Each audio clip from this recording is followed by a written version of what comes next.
तो हम लोग उस रिज़र्वेशन पे तो बहुत लंबी चर्चा कर सकते हैं।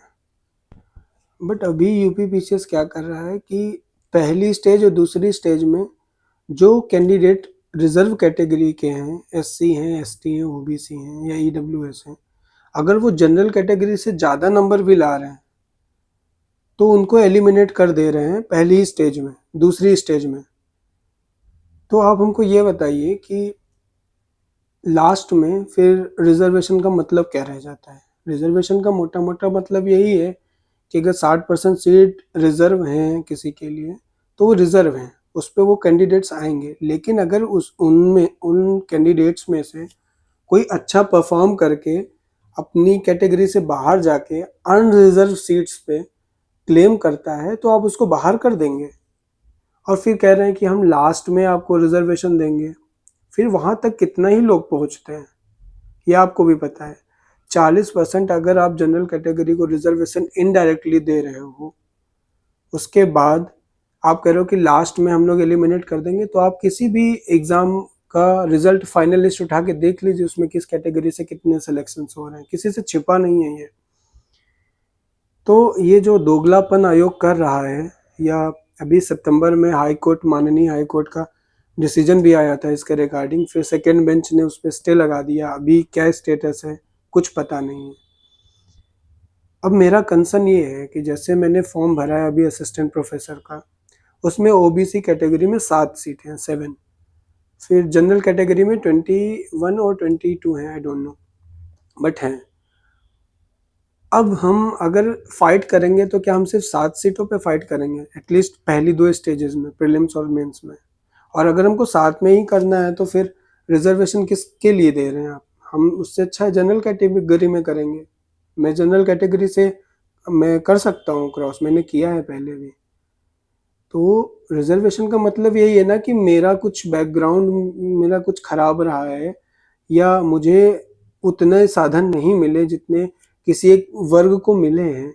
इस वजह से मुझे सरकार थोड़ा पुश कर रही है, जिसको जेंटल नज बोलते हैं। अगर मुझे वही नहीं मिलेगा तो फिर किस बात का रिजर्वेशन? और इनडायरेक्टली आप जिनका पॉपुलेशन आप निकाल लीजिए, उनको इतना ज़्यादा रिप्रेजेंटेशन, पहले ही 40% आप उनको अंदर ले रहे हैं। अब आप एग्जांपल से समझिए, 100 सीट निकलती हैं कहीं, 60 जो हैं सारी कैटेगरी मिला के, एससी, एसटी, ओबीसी, ईडब्ल्यूएस, ये 60%, 40% जनरल कैटेगरी, इतने बच्चे जा रहे हैं। मतलब 60 जो 60 जो है वो रिजर्व कैटेगरी, जो 40 है वो अनरिजर्व कैटेगरी के जा रहे हैं। अब लास्ट में आपको भी पता है फाइनल सिलेक्शंस में कौन अच्छा परफॉर्म करेगा, कौन खराब करेगा। उसके पीछे अपने सोशल रीजंस हैं, इकोनॉमिक रीजंस हैं, बहुत सारे रीजंस हैं। उन पे बहस करेंगे तो बहुत लंबा वीडियो बनेगा, फिर रिजर्वेशन पे डिबेट होगी, फिर बहुत लोग कहेंगे कि रिजर्वेशन खराब है, मेरिट, वो सारी बहुत अलग बातें हैं, उनमें भी घंटों चर्चा की जा सकती है। लेकिन आयोग आपके साथ इतना गलत कैसे कर रहा है? अगर हाई कोर्ट ने बोला है तो दूसरे दो बेंच बना के अगले ही दिन उस पे स्टे लगा दिया जाता है। और कोई इतने बड़े बड़े केसेस पड़े, आप उस पे तो नहीं लगा पा रहे हैं, आप वहां तो डिसीजन नहीं ले पा रहे हैं। यहाँ पे साफ साफ जो डिस्क्रिमिनेशन हो रहा है रिजर्व कैटेगरीज के साथ। अब मेरा सिलेक्शन सिर्फ 67 सीट्स पे होगा। अगर ओबीसी कैटेगरी से हमने फॉर्म भर दिया है, ओटीआर भरवा लिया, उसमें आप चेंज नहीं कर पा रहे हैं, अब उसमें आप ओबीसी ही कैटेगरी से आ रहे हैं। तो अगर आप पहले ही मेरा 7 पे ही लेंगे तो कितने लेंगे? 5 गुना, 10 गुना, 35, 40, इससे ज़्यादा तो नहीं लेंगे। लास्ट में इनमें से कितने लोग बचेंगे? तो ये बहुत बड़ा मुद्दा है। आप कट ऑफ खेलते रहो, चाहे जितना कट ऑफ खेलो। अभी आरओ में हवा तक नहीं लगी है कि कट ऑफ कितना गया है लोगों का। कुछ लोग थे जो बता रहे थे 145 150 नंबर आ रहे थे, उनका नहीं हुआ है। कुछ लोग 135-36 में हो गए हैं, कुछ लोग 130 में नहीं हुए, एससी कैटेगरी के, मेरे जान पहचान के। तो अगर ये जो माइग्रेशन ऑफ रिजर्व कैटेगरीज है, अगर ये अप्लाई नहीं करेंगे आप शुरुआत के स्टेजेस में, तो रिजर्वेशन का पहली बात तो कोई मतलब नहीं है। और ये इनडायरेक्टली आयोग जो है भेदभाव कर रहा है जो रिजर्व कैटेगरीज हैं उनके साथ, साफ साफ। हाई कोर्ट का डिसीजन आया, दूसरे ही दिन स्टे लगवा दिया गया। ये इस हाई कोर्ट ने ही स्टे लगवाया, वो छिपता नहीं है किसी से। कि कौन करवाता है, कैसे होता है, वो सब हम लोगों को पता है। तो अगर आपको रिजर्वेशन दीजिए ना, उनको भी दीजिए जो और भी कैटेगरीज को आप जिनको इनडायरेक्टली दे रहे हैं, आप वैसे रिजर्वेशन दीजिए, मुझे किसी कैटेगरी से कोई दिक्कत नहीं है।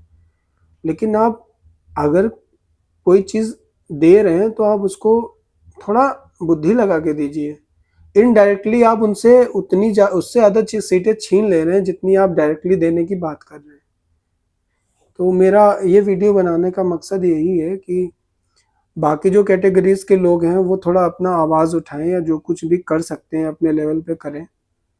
ये बात ऊपर तक जानी चाहिए। हाई कोर्ट का फिर से बेंच बैठ के, अब अगले दिन अगर स्टे लग सकता है तो उसके अगले दिन बड़ी बेंच बना के उस पर ज़्यादा सोचा जा सकता है और नया डिसीजन लाया जा सकता है।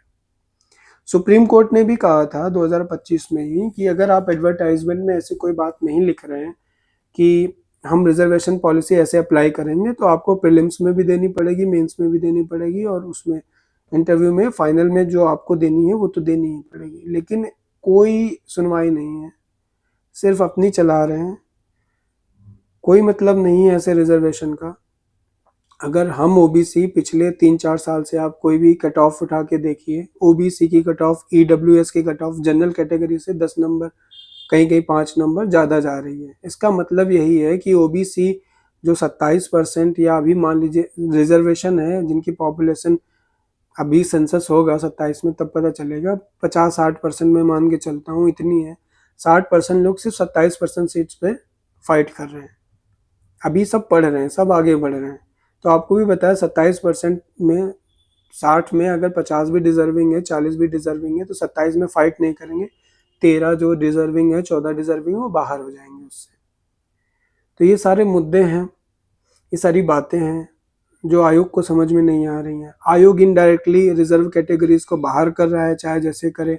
मैं ये नहीं कह रहा हूँ आयोग जो है भेदभाव करना चाहता है, उसका ऐसा मकसद है। हो सकता है आयोग को समझ में ही नहीं आ रहा हो कि वो जो रिजर्वेशन पॉलिसी अप्लाई कर रहे हैं उसका इम्पैक्ट कैसे पड़ रहा है।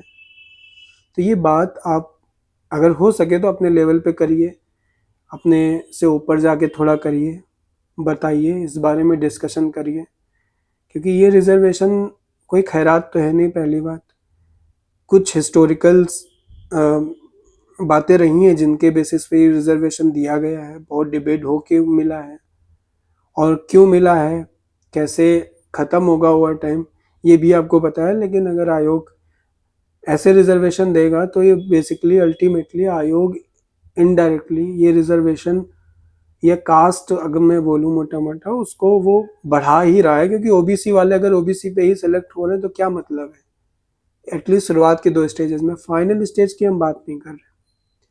फाइनल में कोई मतलब नहीं है 100 में कितने ओबीसी सेलेक्ट होंगे। आप, मैं कह रहा हूँ बस जाके फाइनल रिजल्ट आप उठा के देख लीजिए।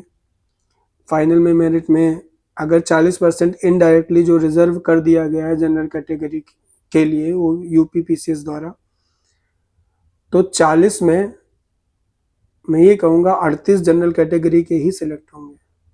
उठा के देख लीजिए आप कोई भी रिजल्ट। तो ये मुद्दा है, उठाइए। कट ऑफ अभी जो यूपीपीसीएस हुआ है, लोग बता रहे हैं 110 115 क्वेश्चन सही हैं, कुछ के 100 सही हैं, लेकिन कोचिंग वाले 85 कट ऑफ, कोचिंग वाले बस अपना कोर्स बेच रहे हैं, 85 कट ऑफ 86 कट ऑफ बता रहे हैं। कोई मतलब नहीं है। अगर ऐसे सिलेक्शंस होंगे कि एससी वाले 80 कंसिडर किए जाएंगे, ओबीसी वाले ओबीसी, तो ओबीसी की कट ऑफ जनरल से 7-8 क्वेश्चन, 5-6 क्वेश्चन जरूर ऊपर जाने वाली है। सब कैटेगरीज में ऐसे होगा। और इनडायरेक्टली इसका फायदा किसको हो रहा है आपको भी पता है, इनडायरेक्टली इसका नुकसान किसको हो रहा है ये भी आपको पता है।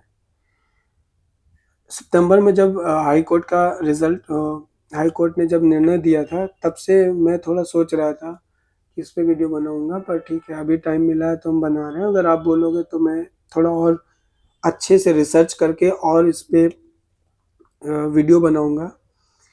पर ये मुद्दा बहुत ज़रूरी है, और अगर आप इस पे बात नहीं करना चाह रहे हैं और आप ओबीसी कैटेगरी के या किसी रिजर्व कैटेगरी के हैं, 100 क्वेश्चन अगर आपके आ रहे हैं, 95 आ रहे हैं, तो आप सेफ नहीं हैं यूपीपीसीएस 2025 में।